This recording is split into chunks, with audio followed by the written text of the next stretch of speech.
ಇನ್ನು ಸಿಎಂ ಕುರ್ಚಿ ಜಟಾಪಟಿ ಎಲ್ಲವೂ ಮುಗೀತು ಅಂತ ಅನ್ಕೊಂಡ್ವಿ. ಆದರೆ ಇನ್ನೂ ಕೂಡ ಮುಂದುವರಿತಾ ಇದೆ. ಕಾರಣ ಅಂತಂತಂದ್ರೆ ಮತ್ತೊಬ್ಬ ಜಗದ್ಗುರುಗಳು ಸ್ವಾಮೀಜಿಗಳು DCM DK ಶಿವಕುಮಾರ್ ಅವರು ಸಿಎಂ ಆಗಲಿ ಅಂತ ಹೇಳ್ತಾ ಇದ್ದಾರೆ.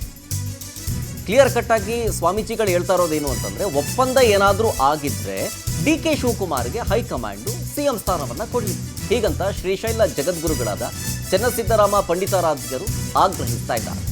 ಬಾಗಲಕೋಟೆಯ ಅಮೀನಗಡದಲ್ಲಿದೆ ಶ್ರೀಶೈಲ ಜಗದ್ಗುರು, ಅಲ್ಲಿ ಸ್ಟೇಟ್ಮೆಂಟ್ ಕೊಟ್ಟಿರೋದು.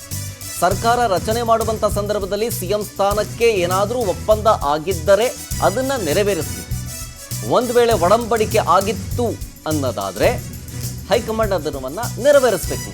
DK ಶಿವಕುಮಾರ್ ಮತ್ತು ಸಿದ್ದರಾಮಯ್ಯ ಇಬ್ಬರು ಮುತ್ಸದ್ದಿ ರಾಜಕಾರಣಿಗಳು. ಕುರ್ಚಿಗಾಗಿ ಕಿತ್ತಾಟಕ್ಕಿಂತ ರಾಜ್ಯದ ಅಭಿವೃದ್ಧಿಗೆ ಆದ್ಯತೆಯನ್ನು ಕೊಡಬೇಕು ಅಂತ ಹೇಳಿ ಶ್ರೀಶೈಲ ಶ್ರೀಗಳು ಹೇಳಿಕೆಯನ್ನು ಕೊಟ್ಟಿದ್ದಾರೆ. ಸರ್ಕಾರ ರಚನೆಯಾಗುವ ಸಂದರ್ಭದಲ್ಲಿ ಏನು ಒಡಂಬಡಿಕೆಗಳಾಗಿದ್ದಾವೋ ಅನ್ನೋದ್ರ ಬಗ್ಗೆ ನಮಗೆ ಮಾಹಿತಿ ಇಲ್ಲ. ಈ ಹಂತದಲ್ಲಿ ಆ ಒಡಂಬಡಿಕೆ ಗೊತ್ತಿಲ್ಲದೇ ಇರೋ ಸಂದರ್ಭದಲ್ಲಿ ನಾವೇನು ಹೇಳೋದು ಅಷ್ಟು ಸೂಕ್ತ ಅಂತ ಅನ್ಸೋದಿಲ್ಲ.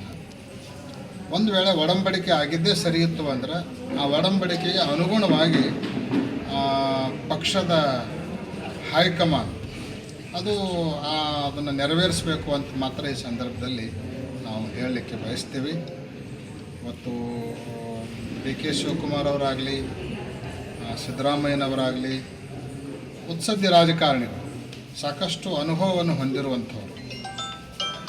ಕುರ್ಚಿಗಾಗಿ ಕಿತ್ತಾಟ, ಜಗಳ, ಸಮಸ್ಯೆ ಅನ್ನೋದನ್ನು ಮಾಡೋದಕ್ಕಿಂತಲೂ ರಾಜ್ಯದ ಅಭಿವೃದ್ಧಿಯನ್ನು ಮಾಡೋದರಿಂದ ಯಾವ ರೀತಿ ಮಾಡಬೇಕು ಅನ್ನೋದ್ರ ಕಡೆಗೆ ಎಲ್ಲ ರಾಜಕೀಯ ಮುಖಂಡರು ಹೆಚ್ಚಿನ ಗಮನ ಕೊಡಬೇಕು ಅಂತ ನಾವು ಸಂದರ್ಭ.